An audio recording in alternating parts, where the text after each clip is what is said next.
أهلا وسهلا فيكم. كيف الحال? Today I want to talk about patterns to learn as you're beginning to learn Arabic. So, assuming that you know some of, verbs, right? So, for example, we have this wonderful list of verbs to learn. These are high frequency verbs. Definitely learn these if you haven't already. You should know how to say all these verbs. Now, when you start expanding your vocabulary, so you start listening to things, start reading things, you start talking to people, you're going to encounter these in different forms. And it's important to know how to work with those, because Arabic is the language of roots. All words that you encounter are going to be tied in some way to a root, and if you know the root, you can in context figure out words, right? So the strategy is really just going to be from this point out to get more roots in your brain, so your bucket of words that you can pull from, and to know some patterns to apply those roots into to get what your desired output. So for example, like conjugation is kind of this thing where you need to know the root and you need to know how to conjugate it for different people, like بتعمل بتعمل أنا بعمل هو بيعمل بتعمل هي بتعمل, like those kind of things. So it's kind of like that, but for things like nouns, or for like what's called an active participle or passive participle, or there's lots of different like things. So don't worry too much about the specific details. You can always rewatch this or come back to it later if you're not quite ready for that topic. Just take it at your own pace and do what feels right for your learning. So what I want to talk about is some patterns that I found really, really helpful when I was learning, and they kind of made more sense. They made things make more sense, and I'm of the opinion that you should really be you should have an idea of the grammar, and the only thing that you should be actively grinding on is vocabulary. That's kind of how I learned, at least, and I think this will be very beneficial to people who are just starting out. So just for convention, we are going to use fa'ala. Fa'ala is a verb. In Fusha, it means to do. And you might see this, in for example, fa'alan. Fa'alan is really, or actually. So there's some use to it, but it's mostly kind of not used, and it's used in learning material as your what's it called, like a placeholder, like a template. And the way you interact with it is if we were use the word amal, to do, also to do. What the heck is happening? To do. You can substitute the first radical, so the ain, the first one of the root, with this first one, and so you can apply patterns that you encounter with around this verb with this root. All right. So there's three things I'm gonna write them out first, and then we'll talk about them. So the first one is maf'al. So let's also write maf'al. Then there's also fa'al. So fa'al, and then maf'ul. Okay. So those are three patterns we're gonna talk about today. So let's start with the first one. So maf'al is a thing or place verb. Okay. So what does this mean? So when you have a thing or place verb, these aren't always consistent.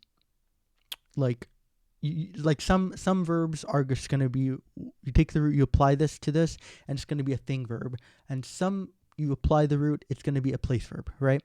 So but they share very similar patterns to each other, so that's why they're kind of grouped into this category. This is my categorization. I don't know if this is an official name. I'm kind of making it up, and this is kind of what I've seen other people in my circles who are learning Arabic also call it.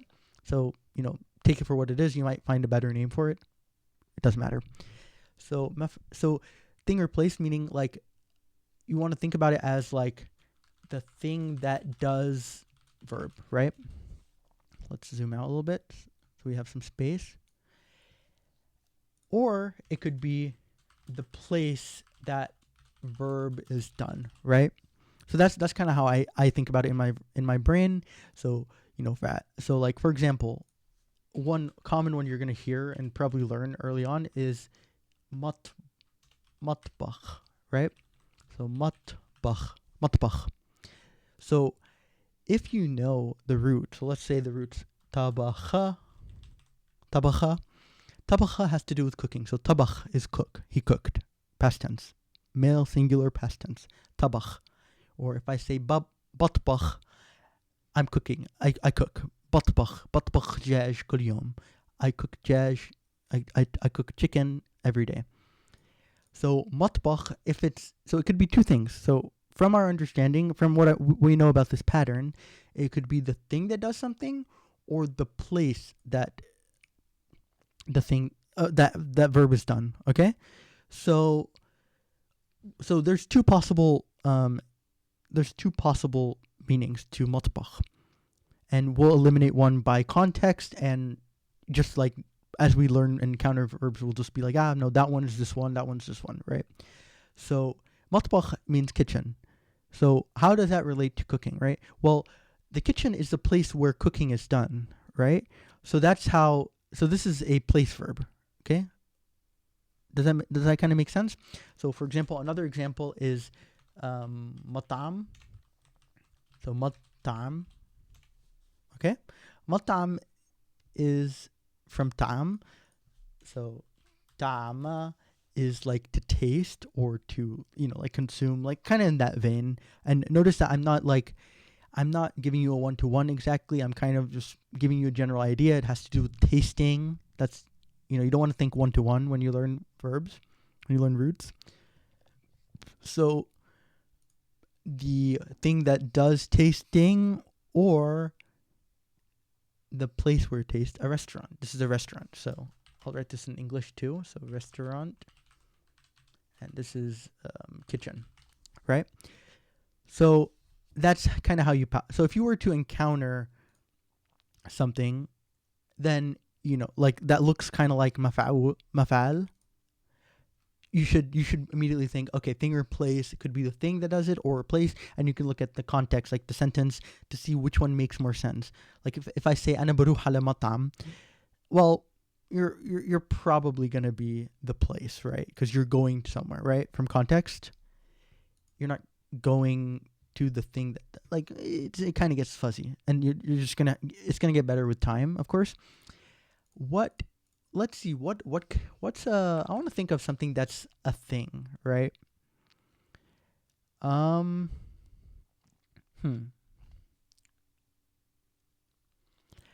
Well, here's one, and it looks a little different, but don't worry about it too much. So allam, okay? So allam, this is a shadde. So allam. If I said allam is to teach, right? So it comes from allama, which is to learn, and in this case, when you put the shadde, it becomes to teach. And we'll talk about this in another video. I don't want to muddle up this video too much. So if you say mu'allam, this is place or thing. In this case, it's a thing. This is a teacher. This is someone who teaches, right? So the thing that teaches is mu'allam. And so it kind of follows that pattern of mafal. And the vowels did change, and that has to do with this doubling, this shadde, right? This is a teacher. So let's go to fa'al. So fa'al is the active state of doing something. So, for example, one thing you're going to hear a lot and is rayeh. So rayeh comes from rah, and this is to go. Rah, to go. He went, baruh. So baruh or yuruh. This is going. So rayeh means like I'm in the process of going. Like ana rayeh andak. I'm coming to you right now. I'm going to you, right? So that's kind of what this is. And so you might see something like we can take it with tabakh. We can say tabikh. And tabikh means like you're in the process of cooking. I'm cooking tabikh. Hella am tabikh, djaj. I'm cooking chicken. Another, you might also see katib. And this is a writer. This is someone that's in the process of writing. They're writing. They're in that. They're actively writing. They're a writer, right? So I hope you're kind of seeing how these patterns are useful. The last one I want to talk about is maf'ul. Maf'ul is what's called it's the consequent state of an action. So, and of course you can substitute the verb, the roots in for the pattern. And so like what if we, for example, so, when an action is done, a verb is done, like if I cook something, I cook a chicken, right? The chicken is now cooked, right? The state after the action was taken, it is now cooked. So that's what maf'ul is. So if I say like, I don't know, let's use a different verb. Let's say katab, okay? So let's say kataba. Kataba is to write, so it has to do with writing. And if I say maktub, what pause the video and think, what could this be? Okay, I'm assuming you unpaused and you thought about this.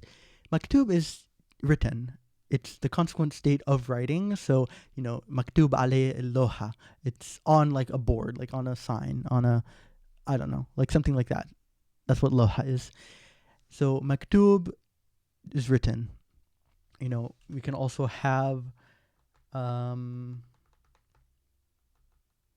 matbukh, cooked. We can have,